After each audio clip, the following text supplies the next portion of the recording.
arinta Rayaan Bajaaj maxaa ku dhacay gabadhii waxa way ganacsada ahayd gabadhii magaca iyo sumcadda iyo sharafta ku leh Soomaalida dhexdeeda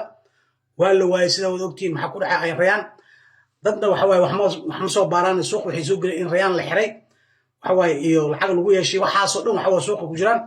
maxaa karoon maxaa ka beenay waa idin faa'iido doonaa Rayaan wax ku dhacay waa idin sheegi doonaa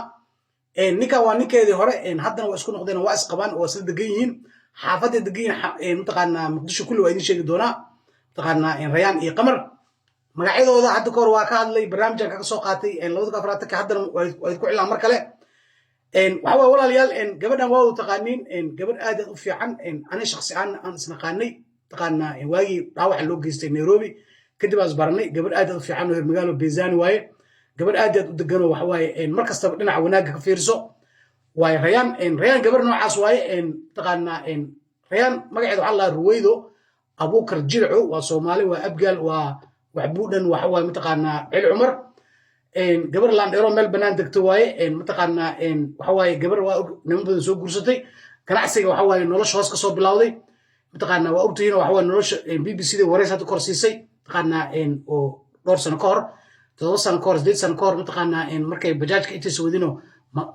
نولش هاسك صوب بلاودي قبران إن حتى ملاي دبطي إن قطي كدب بجاجي فوشي كدب معناه جناعسيا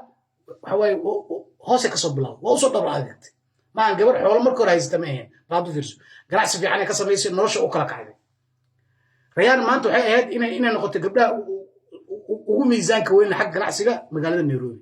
لكن سيدرو ريان وحكون عين سيدرها كل هذا ريان ما أنتوا حوا هم يسطو مغزيس كنا فلسا تسوي شيء دونا نكا يوا نكا مجلس على محمد عبدي متقنا عبد الله أسقنا وصومالي وإساق وحواي وكرحجس وإذا قلواي وفنان من عروسه أدد ميزان لواي متقنا قمر السودان وكم قاعد يدي ناقة بدل وسوق جرسدي أسقنا متقنا أو لبق دود عن يكجر لبق دود فنانين إساق يكجران لبق دود عادي أفر ضمن وسوق جرسدي وحمود الله إلى سبحانه وتعالى هو أدي ريان إس جرسدين هلو يودش taas markuu xakanta inay aad isku fahmaan maadaama ay wiil u hayso hadda waxay degan sirtoo soo wada siday mataqaana ganacsigeeda u baabay Rayaan waa in sheegi doona mana xirno gabar caafimaad qabto ilmeeda iyo gurigeeda had joogto Muqdisho joogto way gabadha wax ma qabto war beena suuq loo geli taas waa in sheegi doona waxa way walaalayaal hadda waxay joogan labadooda isla degan yihiin mataqaana magaalada Muqdisho gaar ahaan degmada waa bari gaar ahaan buundada Ansaloti marka taagan tahay dhabarka dambe ee degan tahay labadu hada meesha degan yihiin horta Rayaan meesha degan tahay waxna ma qabto oo waxa way ganacsada ma hayso oo ganacsiga wala wareego waa idin sheegi doona waxa way ilmaheeda isku kursanaysa waxa way ninkeeda meesha la joogta asaga hadda carcararo oo mataqaana heesa iyo macnaa laxma saaro maluuda daxdanosho hees laxan u saaro lacag fiican oo ku helay yar kalena hees u sameeyay lacag ku helay yar kale oo Mareykanka joogan hadda hees u soo wada macnaa asaga hadda xogaa yar waxa way wax soo galgalaan macnaa laakiin ay hadda shiid waxa ma haysato Rayaan qof noocaas way walaalayaal waxa way maadaama ay gabadha ganacsigeeda fiicnaa gabadha magac lahayd oo ganacsi fiican sameynaysa maxaa ku dhac Rayaan hadda in faayna waxaa ku dhac walaalayaal waxa way gabadhan ganacsiga waxay kuwan cosmetic iyo kareemada iyo waxa keeno marka waxa way ganacsi fiican ayadoo lahayd waxa way kuwa oo gabadha shirkada oo u badan ogaadin u badan aan la soo xiriiray waxay dhaheen mataqaana Rayaan maadaama aad naga fiican tahay waxa way mataqaana shirkadahan waa weyn maadaama hadda wax isbedelayaan waxa laga qasaya laga kaaftoomayo oo sheekada loo bedelayo kambarida waa weyn macnaa sida Dubai iyo wadamada kale alaabta waxa way noo dalab nooga keen ayada markaas aqoon saas uma isan lahayn bal aad u fiirso maxay gabar oo meel safarto meelaas aad Dubai iyo wadamada Yurub iyo amaahan gabadha faraana waxa way lacagaha la soo dardaray Rayaan loo dhiibay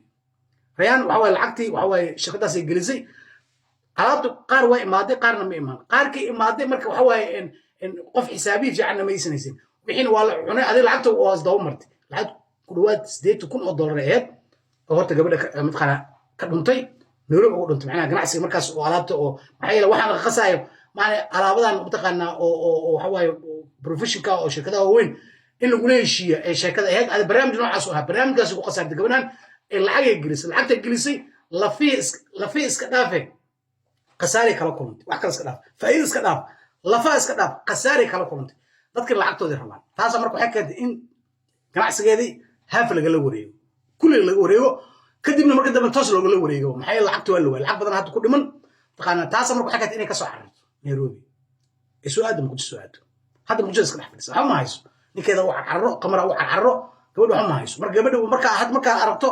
kaamira hataa ma ogol way iskarisaa kaamira dhan ay ka dhuumatay macnaha ayada dhan waxay qaaday stress xun qaaday gabadha faataxada mar horta gabadhan inuu ilaahay niyadeeda qalbigeeda geliyo maxay le in hooyada oo gabar kartay la way rayaan gabar waxa waaye oo aad u dadaalayso way wallahi bilaa tala dadaalayso way waxay u baahan tahay kaliya in quraan la saaro xogaa niyad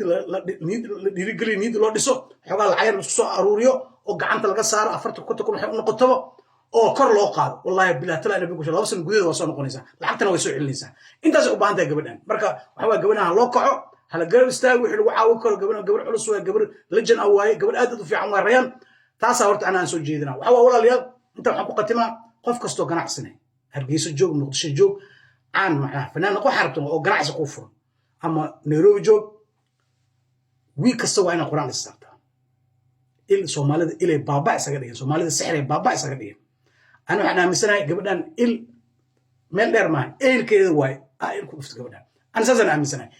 isha eelkan waa tan waa liska badan waa isha sixirka eelkan tan waa liska badan waa walaalayaal cudurkan wuxuu Soomaalida ku dhacay dagaalada kadib macna waxa la xaasimo dhaqanta Allah qof aad eelkaaga markan oo qaraabadaada adiga horumarka lagu ha ku qabanayo wallahi bil ana been ku sheegay marka qof walba oo ganacsi leh ama gabar kasto caane quraan isa saar oo raatib macna wiil kastaba laba qof saddex culimo wado shaagoodo si quraan ku saaran